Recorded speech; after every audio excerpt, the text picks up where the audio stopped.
υποθετικός αυτός πλανήτης ονομάστηκε πλανήτης Χ και σε αυτόν έχουμε αναφερθεί σε προηγούμενη εκπομπή μας. Στη συνέχεια βέβαια, οι ανομαλίες στις τροχές των μεγάλων πλανητών εξηγήθηκαν από τη θεωρία της σχετικότητας και ο άγνωστος πλανήτης Χ ξεχάστηκε. Αυτό που θα πρέπει να σημειώσουμε είναι ότι η ύπαρξη ενός 10ου πλανήτη αναφέρεται και από τους Πυθαγόριους, αφού ο Φιλόλαος ο Κροτονιάτης, μαθητής του Πυθαγόρα, υποστήριζε ότι το ηλιακό μας σύστημα αποτελείται από ένα κεντρικό πυρ, τον ήλιο, και 10 περιφερόμενους γύρω από αυτόν πλανήτες. Στις 14 Νοεμβρίου 2003, ο αστρονόμος Μάικλ Μπράουν του Gemini Observatory, χρησιμοποιώντας ένα τηλεσκόπιο ευρέως πεδίου 1,2 μέτρων, στο Πάλομαρ, κοντά στο Σαν Διέγκο της Καλιφόρνιας, ανακάλυψε ένα παράξενο αντικείμενο που ονομάστηκε Σέντνα. Η ονομασία αυτή δόθηκε προς τιμήν της θεάς της θάλασσας των Εσκιμώων. Έχει κόκκινη απόχρωση και μέγεθος περί τα 3/4 του Πλούτονα, ενώ απέχει από τον ήλιο 130 δισεκατομμύρια χιλιόμετρα. Η τροχιά της είναι περίεργα ελλειπτική και πλησιάζει το ηλιακό μας σύστημα κάθε 10.500 χρόνια. Όπως υπολογίζεται, θα πλησιάσει στην κοντινότερη απόσταση τον ήλιο μας το 2076, σε ένα σημείο που θα βρίσκεται 76 αστρονομικές μονάδες μακριά του. Δηλαδή πάρα πολύ πιο μακριά από τα απότατα όρια του πλανητικού μας συστήματος.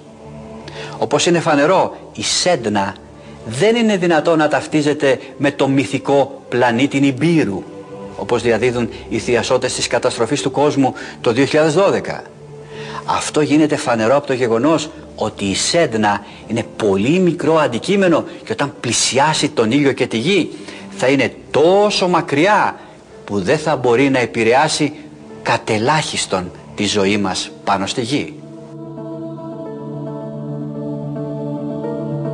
Όταν ανακοινώθηκε η ύπαρξη του Σέντνα στις 15 Μαρτίου 2003, ο Μάικλ Μπράουν ήταν τόσο σίγουρος ότι είχε έναν δορυφόρο, ώστε η καλλιτεχνική απεικόνιση που κυκλοφόρησε στα ΜΜΕ συμπεριλάμβανε έναν υποθετικό.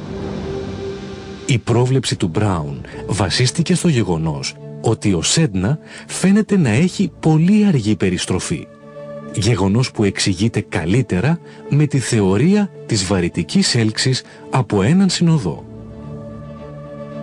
Η μεγάλη απόσταση που μπορεί να φτάσει η τροχιά της Σέντνα οδηγεί στο συμπέρασμα ότι το αντικείμενο αυτό μπορεί να είναι το πρώτο γνωστό αντικείμενο που προέρχεται από το νέφος του Οόρτ.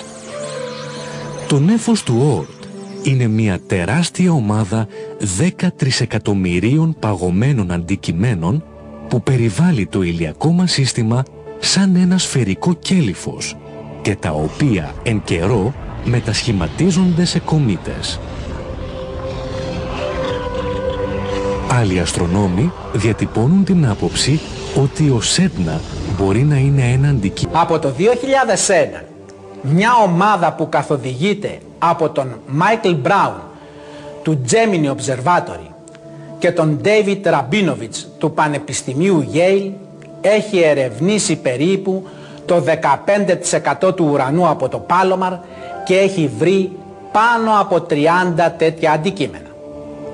Η ερευνητική αυτή ομάδα ανακάλυψε ένα αντικείμενο που έχει πλάτος το 70% του Πλούτονα και το 2002 βρήκε ένα νέο αντικείμενο το μισό σε διαστάσεις από τον Πλούτονα, το Κουάουαρ. Η ομάδα υπολογίζει ότι θα βρει τουλάχιστον 10 τέτοια νέα αντικείμενα στα επόμενα χρόνια, συμπεριλαμβανομένων και μερικών αντικειμένων μεγαλύτερων από τον Πλούτονα. Το παγωμένο αντικείμενο που ονομάστηκε Κουάουαρ, όπως ήδη αναφέραμε, ανακαλύφθηκε από τους αστρονόμους Μάικλ Μπράουν και Τσάντουικ Τρουχίλο στις 4 Ιουνίου 2002 στο Πάλομαρ. Στην πραγματικότητα όμως το Κουάουαρ είχε ήδη φωτογραφηθεί για πρώτη φορά το 1982 από τον μετέπειτα αστρονόμο του Καλτέκ Τσάρλι Κόουαλ σε μια αναζήτηση για τον υποτιθέμενο πλανήτη Χ.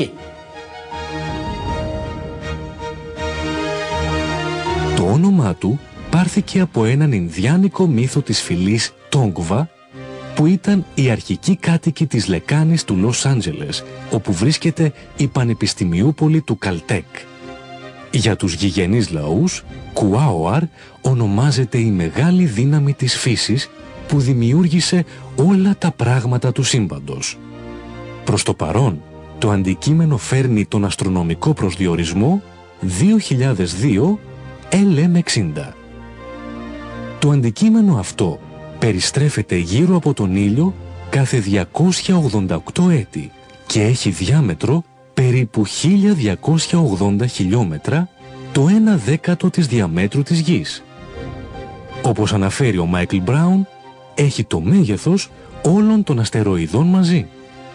Η επιφάνεια του Κουάουαρ, όπως και η επιφάνεια και άλλων σωμάτων με παρόμοια σύνθεση βράχου και πάγου, έχει λουστεί από την εξασθενημένη υπεριώδια ακτινοβολία από τον ήλιο κατά τη διάρκεια αιώνων, και αυτή η ακτινοβολία έχει μετατρέψει τα οργανικά υλικά της επιφάνειας του αντικειμένου αργά-αργά σε μια σκοτεινή ουσία σαν πίσα.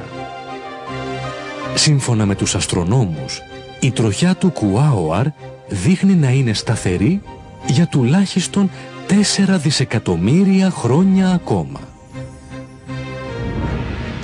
Ο μυθολογικός λοιπόν Νιμπίρου δεν έχει καμιά σχέση με τη Σέντρα.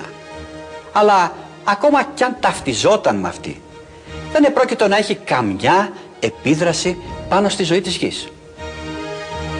Η φιλοσοφία του φόβου που προσπαθούν κάποιοι να ενσπείρουν στις καρδιές των ανθρώπων μέσω της ιστορίας της καταστροφής του κόσμου το 2012 αποτελεί μια πανάρχαια μέθοδο υποταγής των ανθρώπινων συνειδήσεων.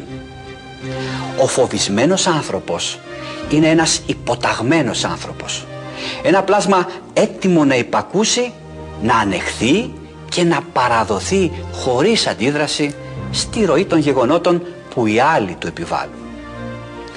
Η εκ νέου προσπάθεια διχασμού της παγκόσμιας κοινωνίας των ανθρώπων σε Ελοχήμ και Νεφελήμ ή ξανθά γέννη και μιαρά θα βρει απέναντί του όχι πλέον το σοφό υπάκουο άνθρωπο των 2 παγκοσμιών πολέμων, αλλά τον συμπαντικό άνθρωπο, τον άνθρωπο που έχει πλέον συνειδητοποιήσει ότι η πραγματική φύση του σύμπαντος κρύβεται πίσω από την ενότητα του ενός και όχι από την επάπειρο διαιρετότητά του.